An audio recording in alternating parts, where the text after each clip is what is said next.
నిమిషాలు అవగానే లైట్ వెలుగుతుంది. లైట్ వెలుగుతుంది.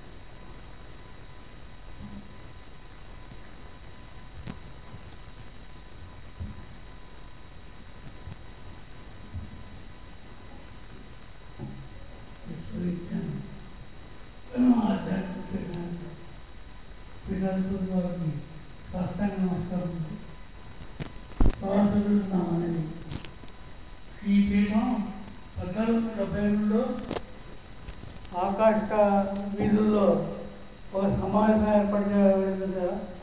అప్పుడు మరింత విషయాలను పీఠాధిపతి వారిని విద్యార్థులు చూసి, బాబు మీరు ముందు వచ్చి సమాధానం చెప్పండి అని చెప్పేసి అది ఇదయిందిగా.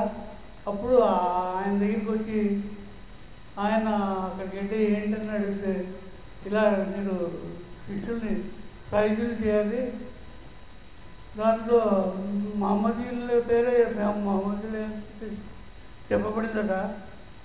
చెప్పిన వెంటనే ఆయన అలాగే అని చెప్పేసి వచ్చి అడిగారట.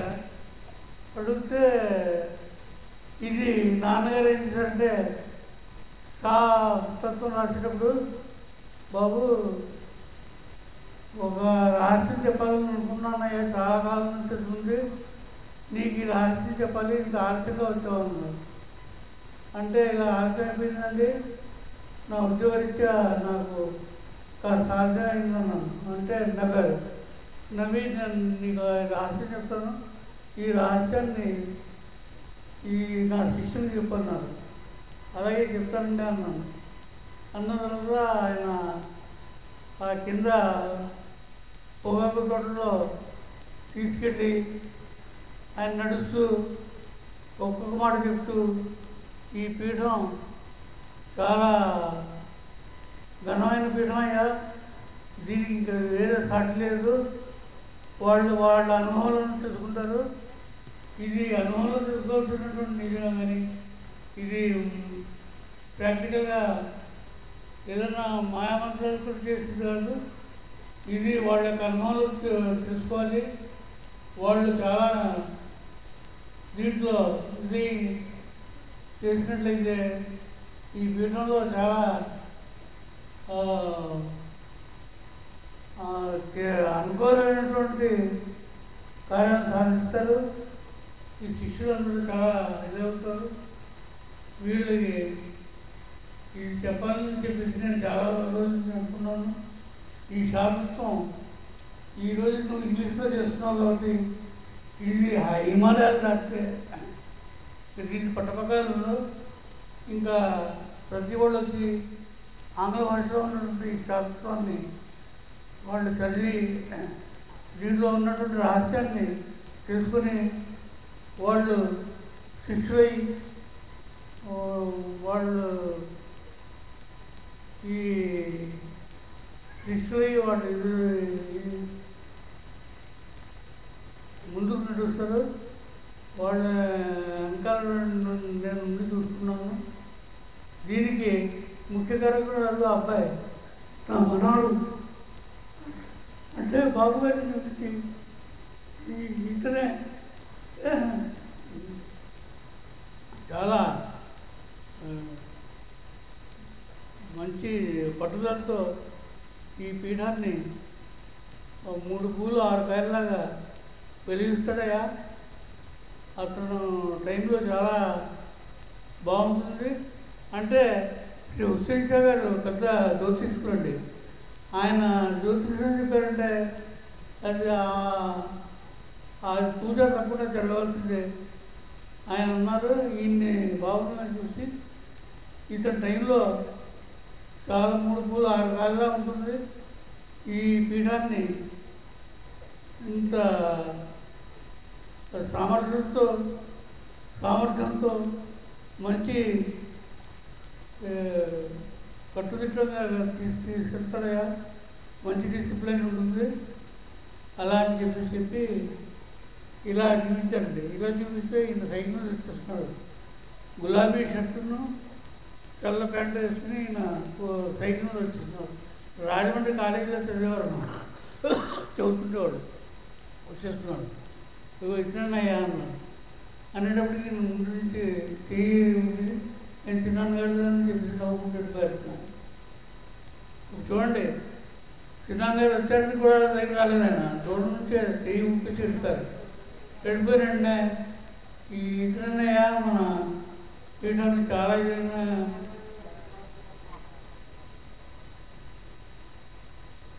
చాలా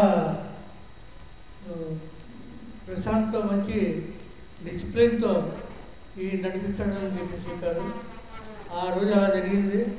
అప్పుడు 1472లో జరిగిన విశేషం ఏంటంటే ఇదే చెప్పాలని నేను పిలిపించాను. అదేంటంటే 1400 ఆకాశ వీధుల్లో ఒక సమావేశం ఏర్పాటు చేయబడింది.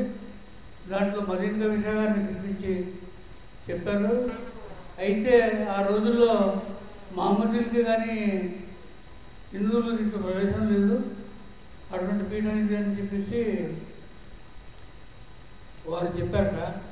చెప్పిన వెంటనే అది విన్న వెంటనే ఆయన అలాగంటే నేను పీఠాన్ని చేస్తాను, పీఠాధిపతిగా నేను కాపాడుకుంటాను, నేను చూసుకుంటాను అన్నమాట.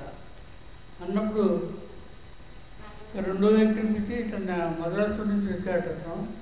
మద్రాసు అతనికి చెప్పారట, ఈ పీఠం గురించి నువ్వేం చేస్తావంటే నేను ఆ మద్రాసు ఏరియాకి వెళ్ళి అటు నేను చేసుకుంటాను అలా అన్నాడు. అయితే మదీన్ కమిషా గారు ఇక మన పిఠాపురం ఈ ప్రాంతాల్లో వస్తానని చెప్పారట. చెప్పిన వెంటనే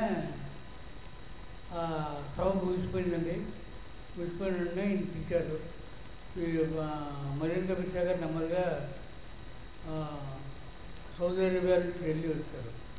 ఢిల్లీ వచ్చిన వెంటనే సల్మాన్ హుస్సేన్ గారిని చెప్పేసి ఆయన్ని ఔరంగజేబు చంపించేశాడు.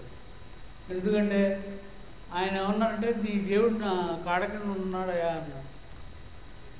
నువ్వు ఏదైతే నువ్వు అనుకున్నావో అతను నా కాళ్ళ కింద ఉన్నాడు అన్నాడు. అనేటప్పుడు ఏంటి నువ్వు అంత మాట్లాడతావా, దేవుణ్ణి ఇచ్చేసే ఆ అధికారం నీకు ఎక్కడి నుంచి వచ్చిందని చెప్పేసి ఆయన్ని నరికించేశాడండి. ఆయన అక్కడ పడి అక్కడ దొల్లి ముందుకెళ్ళి అది ఆగిపోయింది. అప్పుడు చంద్రశేఖర్ గారు పోయారు. ఆయన సమకాలికుడు మదీన్ కమిషా గారు ఆయన నెమ్మదిగా ఈ ఇంకా బయలుదేరి వచ్చేద్దామని చెప్పేసి ఆయన కుమారుడు ఇంకా ఆయన మనవడు ఈ హుస్సేన్ మియా షా గారు, అంటే ఈయన హుస్సేన్ షా గారి పేరు దగ్గర ఉంటుంది. ఆయన హుస్సేన్ మియా షా ఆయన ఈ పెద్ద ప్రపంచంలో అక్కడ ఊళ్ళో జిగురు బాబు ఉండేది. ఆ జిగురు బాబు దగ్గర ఒక నాపరాయి వేసి ఆ నాపరాయిని ఎగిసి పెట్టారట. ఆయన తమ్ముడు గారు పిలిచి చెప్పి ఇక్కడ మీకు ఆసనం ఏర్పాటు చేస్తానండి, ఇక్కడ కూర్చోటానికి చెప్పేసి 200 ఎకరాలు కాపు కాసుకుంటూ ఆయన పొలాన్ని తిరిగి వచ్చి అన్నగారు చెప్పేవారు, ఇలాగ పొలం ఇలా ఉంది, ఇలా ఉందంటే దాన్ని ఇచ్చేసి కాలం తీసుకొచ్చారు. అలా అయిపోయింది. అయిపోయిన వెంటనే ఒక ఆవిడ ఈ ముసుగేసుకుని అడిపోతుందట. ఏమయ్యా ఈవిడ ఎవరో మహమ్మద్లాగా ఉంది, ఈవిడ్ని పిలుద్దామని చెప్పేసి పిలిచి ఎందుకో ఏంటో అడిగారు. అడిగేటప్పుడు ఈయన వెళ్ళి అమ్మ నువ్వెవరో కానీ మా అన్నయ్య గారు నిన్ను అడిగారు, నువ్వు ఎక్కడికి వెళ్తున్నావు ఏంటంటే, బాబు నేను నా భర్త తండ్రి కూడా చనిపోయాడు, ఆయన దాన్ని పోయాడు కాబట్టి ఈ నాకు ఆస్తి రాదని చెప్పేసి చెప్తున్నాడు. ఈ ఆస్తి గురించి అని చెప్పేసి నాకు పిల్లలు 2 ఉన్నారు, వాళ్ళని చూడాలంటే నాకు ఆస్తి రాదు, దాని గురించి నేను కోర్టుకి వెళ్తున్నాను అంటే అన్నగారు పిలిచారు అలా అని చెప్పేసి చెప్పాను. ఆవిడ బయలుదేరి వచ్చింది. వచ్చిన తర్వాత ఏంటమ్మా ఖురాన్లో ఏమున్నాను, ఖురాన్ 4వ కాండంలో సూరా నిసా ఉంది. ఆ నిసాలో ఎటువంటి ఎంతవరకు వాళ్ళు ఈ ఆస్తి దాంట్లో రాసి ఉంటుంది, దాని ప్రకారం నీకు ఇవ్వబడుతుంది, అది చూసుకోమ్మా అన్నాను. అంటే బాబు నాకు పురాణది తెలియదని చదవలేదు, అయినప్పుడు కూడా నేను చూస్తాను. అయితే నాకు అంటే అన్యాయం జరిగిందండి, ఇలా చెప్తున్నానండి. మళ్ళీ గారు మొత్తం నాకు ఆశ్చర్యంగా మీ దగ్గర రావాలంటే నాకు తెలియదు, కోర్టుకు వెళ్దామని చెప్పి పెద్దాపురం కోర్టుకు వెళ్తున్నాను. బాగానే ఉందమ్మా, పురాణంలో చూసుకుని దాని ప్రకారం కూడా నిజాలు ఏం చెప్పారు ఆ 4వ కాండంలో దాని ప్రకారం నువ్వు ఇచ్చేయండి ఆయన అసలు చెప్పారు. చెప్పిన వెంటనే ఆయన కూర్చోంటున్నారు. అక్కడ దిగుడుబావి ఉంటుందండి, ఆ కిందకి దిగితే బాగా నీళ్ళు వచ్చేటప్పుడు ఆ దిగుడుబావిలో నీళ్ళు చేసుకుంటూ ఈ 200 ఎకరాలు చదువుకుంటూ అలా స్నానం చేసుకుంటూ ఇప్పుడు 30-35 ఎక్కువ దాంట్లో అంత ఇది వ్యవసాయం చేసుకునేవారు అనుగమించాను. అన్నగారు అక్కడ దిగుడుబావిలో కూర్చోడం, తమ్ముడు గారు దిగి వెళ్ళడం ఈ విధంగా ఉండేది. అయితే కాలం అయిపోయింది. అయితే ఈయనేం చెప్పారంటే తమ్ముడిని చెప్పారు, బాబు ఇది ఎందుకు జరిగిందో చూస్తున్నాను. ఇప్పుడు మన ఆస్తి కూడానే కదా ఇప్పుడు కోర్టు వచ్చింది అలా అంటే అవునన్నాయా, మరి అదేంటంటే ఈ ఆస్తి లేకపోతే ఏం తెలియదయా అందరూ బాబు, ఆస్తి లేకపోతే ఏం తెలియదు ఎవరే చెప్పాలన్నా. ఈ తమ్ముడు గారు చూస్తున్నటువంటి అందులో డబ్బేనా రాగి పట్ట తీసుకుంటాను, రాగి పట్ట తీసుకుంటాను. తీసుకుని తీసుకుని దాని మొత్తం కూడా తీసుకుని మొత్తం చేసి ఈ మొత్తం తీసుకెళ్ళి నీటిలో వారికి ఆ దిగుబావులు వేసి ఏమైందయ్యా మన ఆశ్చర్యం, ఇంకా ఆశ్చర్యం ఉన్నది 200 ఎకరాలు పోయి ఇంకా ఆ దిగుబావులో వేస్తారు కదా అలా అన్నారు. అయితే మరి ఆశ్చర్యం మనం ఎలాగనుకుంటూ ఉంటాం, మీరే చెప్పాలి అనేటప్పటికీ ఈయన మన ఆయుర్వేదం ఈయన వీరిలాగే డాక్టర్ గారు అంటే ధైర్యాన్ని ఈ దినాలు వీళ్ళకి ఈ ఆయుర్వేదం ఒక పరమశాస్త్రంగా ఉండేది. ఈ అర్థాన్ని ఉపయోగించాలంటే వీళ్ళు జీవితాన్ని గడిపేయగలరు. అలాగే ఉండాలి సాగర్ చిత్తాంబరం రోజు ప్రార్థించారు ఆయన. ఆ బంగారం ఉపయోగించి దానికి అటువంటి ఈ జీవితం ఈ విధంగా ఇంత ఉన్నటువంటి వ్యక్తులు వారు బాబు అయితే ఎక్కువ ఉంటాం అంటే ఏంటయా మనకి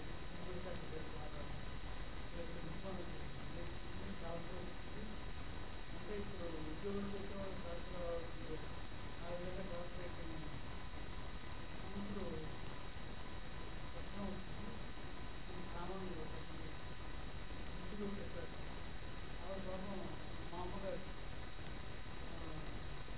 చిన్న మా అమ్మగారు సామాన్లు కట్టారు. పెద్దవాళ్ళు చెప్పవలసింది ముందే సామాన్లు కట్టారు. కట్టించి ఆ బియ్యం డబ్బాల్లో పెట్టించి 2 రోజులు పెట్టారు. పెద్దబట్టలు ముందు ఇంకా అసెంబ్లీ పెట్టినారు. సంతాపంలో డబ్బులు అయిపోయింది. 2 రోజులు పెట్టుకున్నాను. నా చుట్టూ పెట్టాను. ఈ విలాసం దాటింది పప్పు పప్పు నుంచి ఇలాగే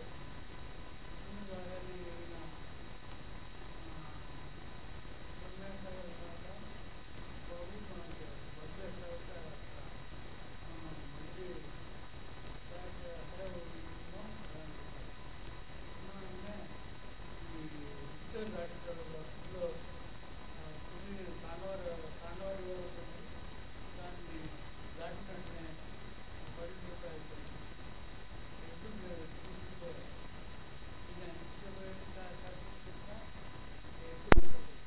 అప్పుడు లాంటి పెట్టేసి చూపించి అక్కడ గుడారాలు వేసారు. వేసి ఇక్కడ ఇంత ఆడుతున్న ఆస్తి పోయింది, ఇది పోయింది, ఇక్కడ శిష్యులు లేరు. శిష్యులైనా ఆస్తిగా ఉండేవాడంటే అటువంటి శిష్యులు కూడా అప్పుడు రాలేదు. వాళ్ళు శిష్యులు కూడా లేరు. ఎలాగా అని చెప్పేసి తమ్ముడు గారు ఆలోచిస్తున్నంట. దాని గురించి ఆయనే చూసుకుంటాడు లేవా అంటాడు ఈయన. ఆయన ఏం చూసుకుంటాడు, ఈయన మేము ఆకంతులు ఉంటే ఆయన పైన చూసుకుంటాడా అని చెప్పి నేను అనుకుంటున్నాడట. ఆ అన్నగారిని చూసుకుని ఈయన వెళ్తున్నప్పుడు ఒక మనిషిని మంచం మీద కూర్చోబెట్టి తీసుకెళ్తున్నాడు. ఆవిడ పడుకోబెట్టి తీసుకెళ్తున్నాడు. అప్పుడు ఈయన బాబు ఏ ఊరి మీద మన నక్కపల్లి జమీందార్ అంటే జమీందార్ గారికి ఈ కాళ్ళు చేయి పడిపోయిందండి, నోరు లాగిపోయింది, ఇంకా ప్రాణం ఉన్నట్టు తెలియడం లేదు అని చేత తుని డాక్టర్ దగ్గర తీసుకెళ్తున్నాం. అప్పుడు తుని డాక్టర్ గారు స్పెషలిస్ట్ ఉంటాం. ఆయన దగ్గర తీసుకెళ్తున్నాం అంటే అలాగే అని చెప్పేసి ఈయన ఎందుకు మా అన్నగారు సిద్ధమర రోజు ఇస్తారు, అది బంగారం పుట్ట వేసి ఇస్తారు, ఆయన దగ్గర తీసుకెళ్ళినాను అనేటప్పటికి వేసి తీసుకొచ్చారు. ఈ మంత్రం తీసుకొచ్చి తీసుకురండి నేను అప్పుడు చెప్పారట. ఆ మంది ఇచ్చిన వెంటనే ఆయన లేచి కూర్చున్నాడు. ఎలా ఉందయ్యా బాబు, చాలా ఆకలిగా ఉందన్నా అంటే అలాగే ఇంకో 3 గంటలు పడుకుంటే మీకు వాళ్ళు ఏం కావాలో ఇస్తారని చెప్పేసి ఈయన 3 ఉడతలు ఇచ్చి ఇంట్లో వెళ్ళిపోయారండి. అంతలోకే ఇంకో 3 గంటల తర్వాత లేచాడు. ఆకలి 3 నెలల నుంచి ఆకలి అనే మాట విన్నాడు. ఇప్పుడు ఆకలి ఇదవుతున్నాడు. అప్పుడు తక్షణం ఈయన 3 గొడుగులు ఇచ్చి ఈ గెంజి నీళ్ళు పట్టించాను అనేటప్పుడు అమ్మ మీ దగ్గర కాస్త బియ్యం ఇవ్వండి అని అడిగిందట. ఈ మా అమ్మగారి దగ్గర బియ్యం ఉంది, వీళ్ళకి అన్నాడు.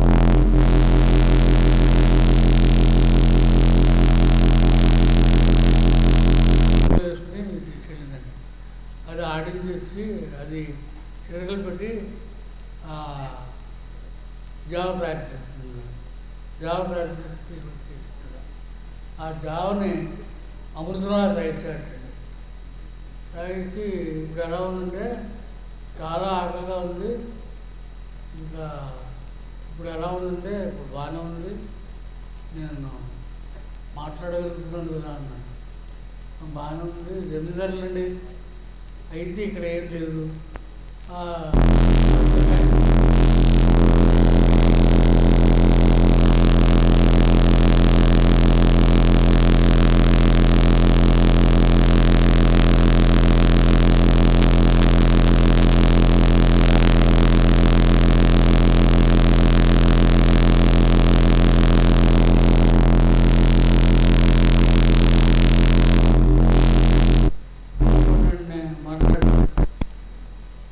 బాబు చనిపోయిందండి, ఇప్పుడు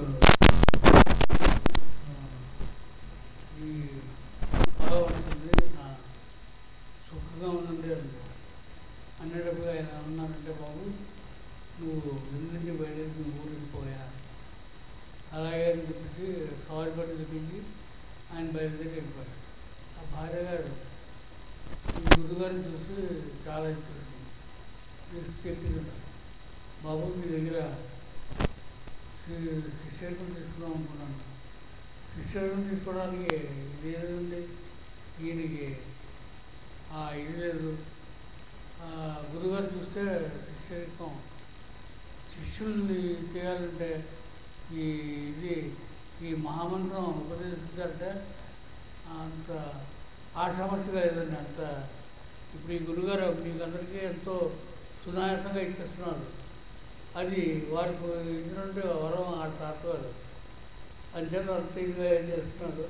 అటువంటి ఆ మహామంత్రాన్ని ఇవ్వడానికి ఆయన నేను బయట నుంచి ఇది తీసుకోవాలి, అప్పుడు నాకు ఈ మహామంత్రం ఇచ్చేది ఉందని చెప్పేసి అన్న వెంటనే ఆయన వచ్చేసి ఇంట్లో వెళ్ళిపోయారు. వెళ్ళిపోయిన తర్వాత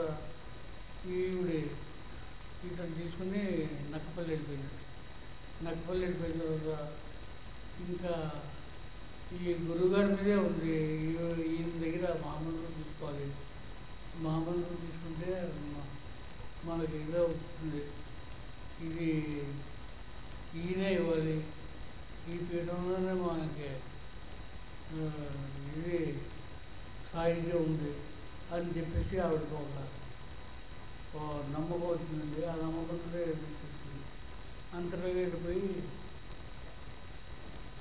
ఇంటికి వెళ్ళిపోయి బియ్యం అన్నీ మూట కట్టేసి సవారి బండ్లు వేసి పంపించారు. తీసుకొచ్చి తమ్ముడు గారి దగ్గర తీసుకొచ్చారు. బాబు ఏంటా అంటే, బాబు జగన్దార్ గారు మీకు బియ్యం పంపించారండి, బియ్యం అని నెయ్యి అవి పంపించారండి, కోళ్ళు అవి. కోళ్ళు అనగానే ఇది మంచి కరెంట్ ఆగేసిందండి. కోళ్ళు అంటే పలావ్ చేసుకోవచ్చు కదా అని చెప్పి చెప్పారు. చెప్పేసి అలాగే అని చెప్పి దింపుకొని వెళ్ళి అన్నగారిని అడిగారు, బాబు ఇలాగా ఇవన్నీ పంపించారండి, ఏం చేయమంటారంటే, ఇంకేం చేయమంటారట, ఆ భగవంతుడు పంపించాడు, ఆ భగవంతుడు దీంట్లో ఏం చేయాలో చెప్పండి అని చెప్పేసి పలావ్ తయారు చేసి రాత్రి భోజనాలు చేస్తారు. వారు రోజు నుంచి తిగిలేని ఆ నోళ్ళకి ఎంత రుచిగా ఉంటుంది చూడండి. అది తినేసి వాళ్ళు అలా కూర్చున్నాక అప్పుడు వారి కాలం అలా అయిపోయింది. అయిపోయిన తర్వాత ఇది తిని జమీందారు గారు చూసి ఏంటి ఇక్కడ సస్యమనంగా ఉంది, ఏంటంటే ఇది ఇలా ఈ పీఠాధిపతులట ఆయన పెద్ద పీఠాధిపతి గారు మహామంత్రాన్ని ఉపదేశిస్తారట, అది మంగళగిరికేనట, అయినప్పటికి కూడా ఎవరికైనా మందులు ఇస్తారట అలా అని చెప్పాడు. చెప్పిన వెంటనే అయితే చూడాలా ఎవరిని వెళ్ళాను.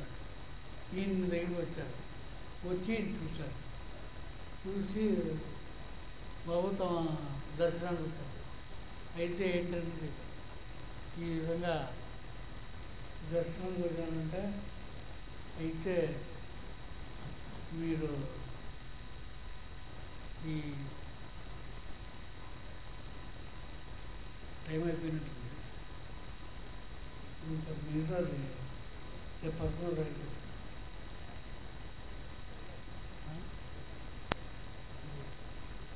గురువుగారు 5 నిమిషాలు టైం ఇచ్చారు కాబట్టి 5 నిమిషాల్లో చెప్పేస్తున్నాను. అప్పుడు హసన్ ఆషా గారు ఈ కైనిషాల్ గారి తండ్రి గారు వారు చాలా చిన్న కుర్రాడు, అంటే మన బాబుగా ఉన్నారన్నమాట. కైనిషావలి గారు కైనిషావలిని వర్ణించడమే అన్నాడు ఉపరాజ గారు.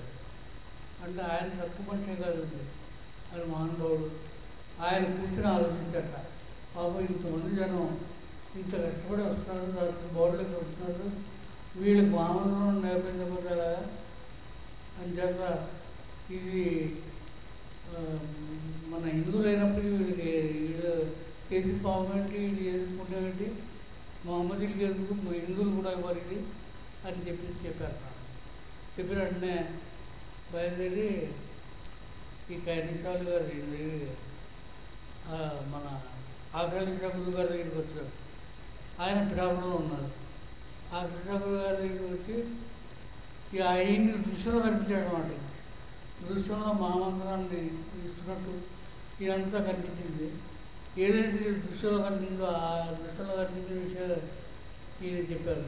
చెప్పిన వెంటనే బాబు మరి నేను అది సాధనలో పెట్టి అది ఆ పరమేశ్వరుని అడిగి ఈ మహామంత్రాన్ని ఇస్తారా అని చెప్పేసి చేస్తే ఇస్తానంటే ఇస్తానని చెప్పి అప్పుడు ఆయన ఆ మహామంత్రాన్ని ఈ దీంట్లో ఆకర్షగా చెప్పినట్టునే ఆ మన్నాడు ఇవ్వండి పర్వాలేదు అని చెప్పేసి మహామంత్రంలో ఉన్న 24 అక్షరాలు కూడా ఒక అక్షరం జాగ్రత్తగా చెప్పి దీన్ని ఈ ఉచ్చారణలో ఏ రకమైన తప్పు రాకుండా చాలా జాగ్రత్తగా ఇది చాలా సున్నితంగా పవిత్రమైనటువంటి మహామంత్రం ఇది. ఈ మహామంత్రం చాలా జాగ్రత్తగా ఇది ఎంత జాగ్రత్తగా దీన్ని తీసేస్తే అంత ఆ మహామంత్రంలో ఉన్నటువంటి మహిమ ఎటువంటిదంటే ఇది దేంట్లైనా ఇది చేయగలదు. ఇది ప్రళయం వచ్చినా ఆశ్చర్యస్తుంది. ఇప్పుడు రేపు 2012లో ప్రళయం వస్తుందన్నారు. అయ్యగారు నేను అడిగారు, అడిగితే ఆయన అన్నారు ఏడు సార్ ఎవరో ఎక్కడ వస్తుందా దీన్ని మన పీఠం ఆఫ్ చేయగలుగుతారు అని చేత నాకు ఆ ధైర్యం వచ్చింది. అయితే పీఠంలో ఉన్న మహామంత్రాన్ని చదువుకుంటూ మనం ముందుకు వెళ్ళినట్లయితే ఇంకా ప్రళయం రాదు మనకి అని చెప్పేసి అంత ధైర్యం వచ్చిందండి. అటువంటి మహామంత్రం ఇది. ఈ మహామంత్రాన్ని ఆయన వీళ్ళందరికీ చెప్పి ఈ హిందువుల్లో ఇచ్చేయండి కానీ వాళ్ళు మాత్రం శుద్ధంతో చాలా జాగ్రత్తగా దీన్ని ఇది వాడుకోవాలి చెప్పేసి వాళ్ళని చెప్పండి అని చెప్పేసి ఆచార్య గారు చెప్పారు. అప్పుడు గణేశావళి గారు అలాగే స్వామి నేను చెప్తాను మా శిష్యుడికి ఈ మహామంత్రాన్ని మీ అందరూ ఈరోజు ఇంత అదృష్టంతో అయ్యారంటే కారణం ఈ మహామంత్రమే. ఇటువంటి గురువుగారు దొరకడం ఈ మహామంత్రమే. వీటన్నిటికీ ఇంత ఇదైనటువంటి మహామంత్రం ఇవాళ మన చేతుల్లో పాశుపత శాస్త్రంలో ఉంది. పాశుపత శాస్త్రం ఎలా ఉంటుందో తెలియదు కానీ మహామంత్రం మాత్రం చాలా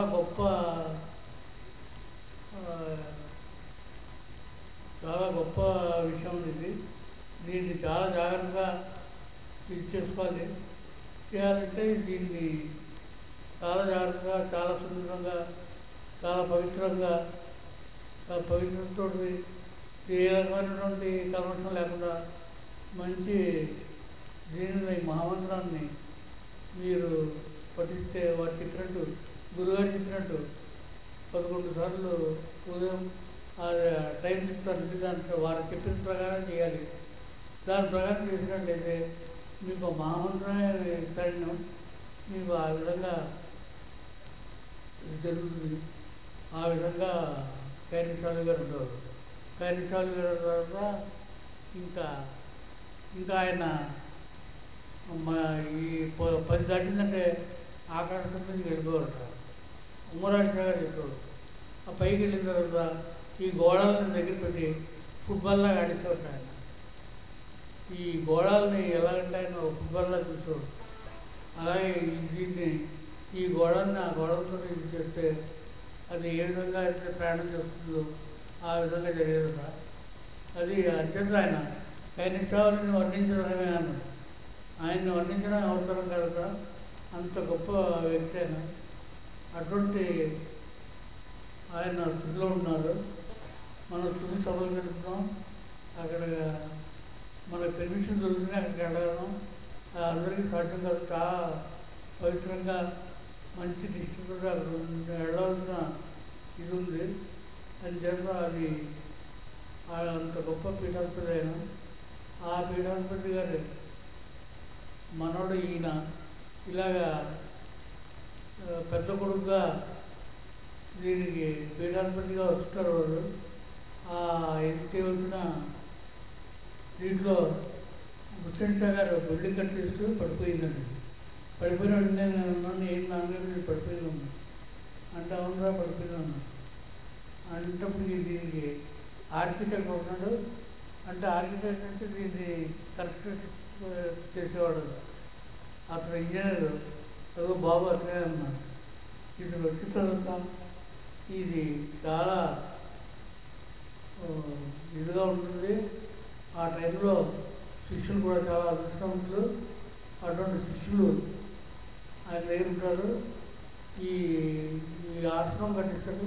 ఇక్కడ ఆశ్రమం అవుతుందన్నారు, రాజమండ్రిలో ఆశ్రమం అవుతుందన్నారు, పిఠాపురంలో అక్కడ ఆశ్రమం అది ప్రశాంతంగా టైంలో వచ్చింది. దాని తర్వాత ఇక్కడ ఈ ఈశాన్య ఈ పడమట దిక్కున పలానా చోట ఆశ్రమం వస్తుంది అన్నారు. అనేటప్పుడు మాకు తెలియదు కదండి, ఏటో వస్తుంది ఏంటో అంటే హుస్సేన్ సాగర్ ఏం చెప్తున్నారో తెలిసేది కాదు. ఏదో ఇటు ఆశ్రమం వస్తుందా, దానికి ఆర్కిటెక్ట్ ఉంటాడులే, అతను బాబు చూసుకుంటాడు, అతని మీదే దాంట్లో ఆరాధన పెట్టారు, అతనే చూసుకుంటాడు అనేవాడు. ఆ విధంగా ఇవాళ ఆశ్రమం వచ్చింది, మీరు స్వతంగా కూర్చోగలిగారు. ఇంత విశాలమైనటువంటి స్థలంలో ఇంత హాయిగా ఉన్నామంటే అది వారి యొక్క ఆశీర్వాదం. అది ఈరోజు ఇక్కడ సభ చేసుకున్నాం. ఈ సభకు ఇక్కడ వచ్చి మీరంతా ఎంతో ఆనందంగా ఈ ఆధ్యాత్మిక రహస్యాన్ని చేసుకుని మీరు ఆనందిస్తున్నారు అంటే కారణం ఈయన ప్రతి రక్తపోటు దాన్ని దారపోసి దీన్ని ఆయన ఇక్కడ ఇవి ముళ్ళ మొక్కలు ఉండేవి కింద, అసలు నడవడానికి స్థలం ఉండేదండి. అటువంటి చోట ఇటువంటి పూలపాలు వేసి కూర్చోబెట్టారు. అటువంటి చోట వచ్చి కూర్చున్నాం. అంచేత ఇది ఈ పీఠాధిపతి గారి యొక్క గొప్పతనం. దీని తర్వాత దీని కొడుకు ఆయన కూడా చాలా గొప్ప వ్యక్తిత్వం నాన్నగారి దగ్గర మొత్తం మంచి ఇది ఉండేదండి. ఆయన హస్తసాముద్రికం, ఆయన తర్వాతే ఎవరైనా హస్తసాముద్రికం చెప్పారంటే ఇప్పుడు చెప్తున్న సైంటిస్ట్ చెప్పే మాటలను ఇచ్చేసి అడిగితే ఆయన నవ్వారంటే అది నిజం అవునట్టు. ఇది యుగాంతం అయిపోతుందండి. మరి యుగాంతం అయితే మన వాళ్ళు ఏంటంటే మన శిష్యుల దగ్గర అంటే శిష్యుల దగ్గర అంత మహామంత్రం ఉందా? ఈ మహామంత్రానికి ఈ యుగాంతం ఏంటి, ఏది ఏ యోగం ఏది తెలియదు. దీన్ని సృష్టి అంతా తన చేతిలో పెట్టుకుంటారా? అది అటువంటి ఈ పవర్ గురువుగారు ఇస్తారు. అది అంతటి మహామేధావి ఉండాలి. అంటే ఇప్పుడు మన గురువుగారు ఎంత మేధావి చూడండి, ఆయన దీన్ని గుప్పుట్లో పెట్టుకుని ఆయన చూసుకుంటాడు. అటువంటి గురువులు మనకు దొరకడం మన అదృష్టం ఉంది. అది నాకు 73 ఏళ్ళు, నేను వెళ్ళిపోతానండి అన్నాను. ఇంకా అయిపోయింది నా టైంలో, నేను వెళ్ళిపోతానండి అంటే అనిపించి ఇంకా నీకు 3 ఏళ్ళు టైం ఉందా, ఎందుకు అనిపించి చేస్తూ ఉన్నాను అనేటప్పటికి మళ్ళీ మాట్లాడలేదు. నేను ఆయన మాటకి నేను అడ్డు చెప్పలేదు. ఏంటంటే 3 ఏళ్ళు అయిన తర్వాత నువ్వు ఈ 3 ఏళ్ళు ఉండవలసిందే, నువ్వు అప్పుడే అడుగుతానంటే కన్నా అలా ఉండిపోయానండి. అది ఈ దీంట్లో ఉన్నటువంటి రహస్యం. అది అయ్యగారు ముందు చెప్పారు నాకు, బాబు చాలా గొప్పవాడయ్యా, అతని గొప్పతనాన్ని అతనికి మనకి తెలియదు కానీ మన అనుభవం తెలుస్తుంది, అది చూస్తూ తెలుస్తూ ఉన్నవాడు. అదేవిధంగా